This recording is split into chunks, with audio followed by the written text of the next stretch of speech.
So yo mga guys, so karon so mag-review ta og Lebron shoes no, Lebron 20 shoes.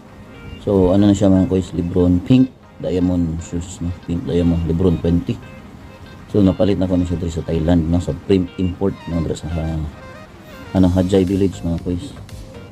So welcome to Kois TV mga guys no. So shout out sa lahat ng subscribers ni Kois TV. So labi na sa taga nyo Cebu sa Porocono, shout out no. So tara mga guys. So shout out today kang Jessa no, recruit diri sa may Naratiwat no, shout out. So sa akong pamilya sa New Cebu, tanang parinti nagda sa Alegria, shout out. So let's go mga guys, let's review.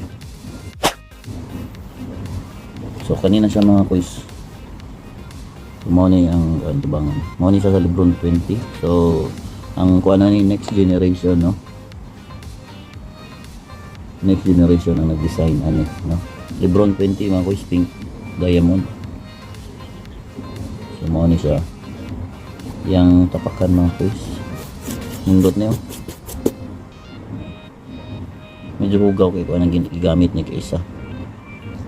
So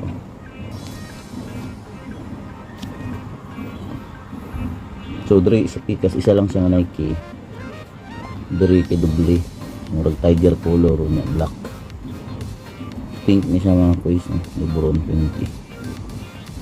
So sa print import daghan sila makadto mo Hajay sa taga Thailand no.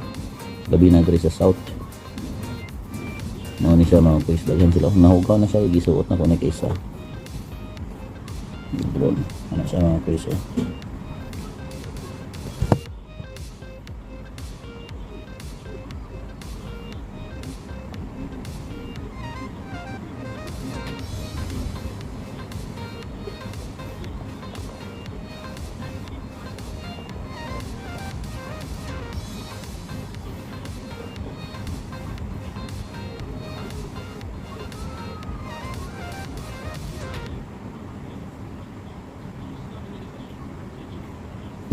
So kana mga guys, nindot na siya pang basketball no.